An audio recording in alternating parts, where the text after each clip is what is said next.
राधे राधे। कैसे हैं आप लोग? ईश्वर कृपा से आप सब अच्छे होंगे। ईश्वर सबकी कृपा बनाए रखे, सबका कल्याण करे।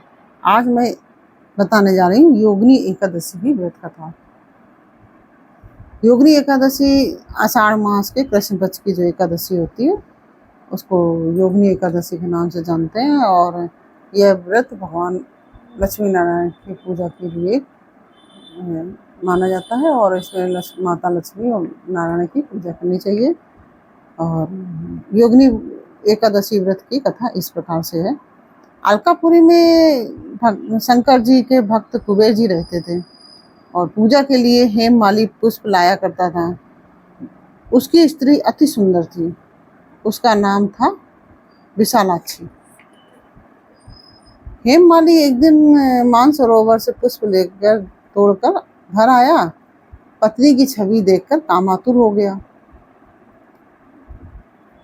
पूजा के फूल भूल गया। कुबेर भंडारी रास्ता देखते रह गए और माली के घर कोक शास्त्र की कीड़ाएं होने लगी।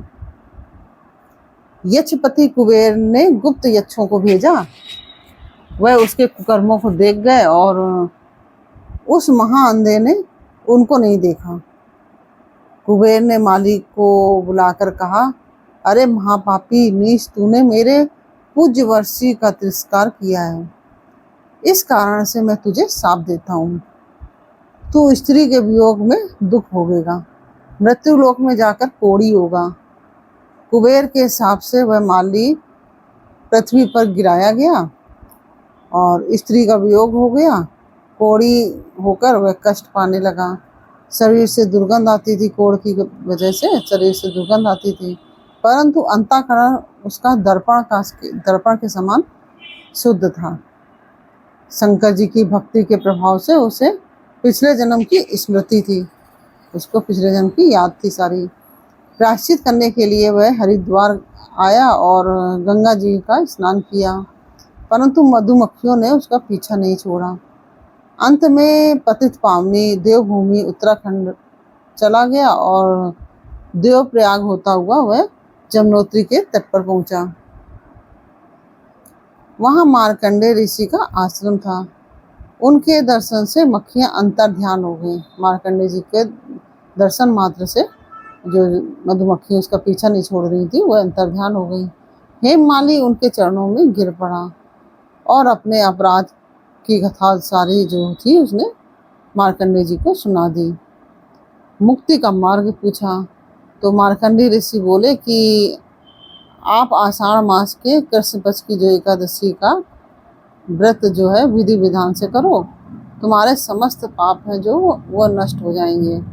अतः हेममाली ने योगिनी एकादशी का व्रत किया और उसके प्रभाव से अपने दिव्य स्वरूप को उसने प्राप्त कर लिया।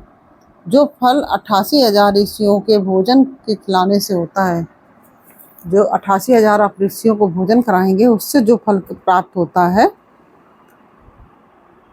केवल इस महात्म को सुनने मात्र से ही वह फल मिल जाता है। 88,000 ऋषियों को भोजन कराने का फल इस कथा को सुनने से ही मिल जाता है।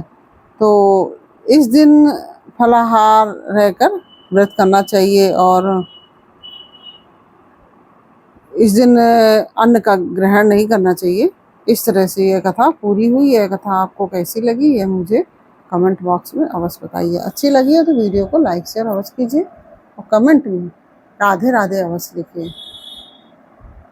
आपको कथा अगर नहीं भी अच्छी लग रही है तो भी मुझे यह बताइए कि इसमें क्या चीज़ आपको सही नहीं लगी है, तो मैं उसमें देखूंगी क्या मुझसे गलती हुई है।